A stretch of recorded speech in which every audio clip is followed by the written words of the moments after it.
भीम और बकासुर की कहानी। पांडव जब लाक्षागृह से बचकर जंगल में भटक रहे थे, तब वे एक नगर में पहुंचे जिसे एक राक्षस बकासुर ने आतंकित कर रखा था।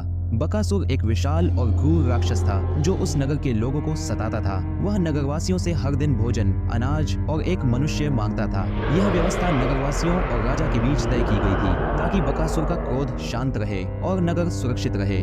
पांडव जब उस नगर में पहुंचे तो वे एक ब्राह्मण के घर ठहरे। ब्राह्मण परिवार बहुत दुखी था क्योंकि उस दिन बकासुर को भोजन और एक मनुष्य देने की बारी उनकी थी। यह सुनकर भीम ने परिवार को आश्वस्त किया और कहा कि वे बकासुर से स्वयं निपटेंगे। अगले दिन भीम ने बकासुर के लिए भोजन और अनाज की गाड़ी तैयार की और स्वयं उस गाड़ी के साथ चल पड़े। जब बकासुर भोजन के लिए आया तो भीम ने उसे चुनौती दी। दोनों के बीच भयंकर युद्ध हुआ। भीम ने अपनी अपार शक्ति और पराक्रम का प्रदर्शन करते हुए बकासुर को पराजित कर दिया और अंत में उसे मार डाला।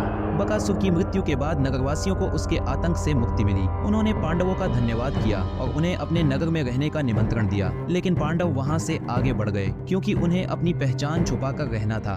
ये कहानी भीम के साहस, बल और न्यायप्रियता का प्रतीक है।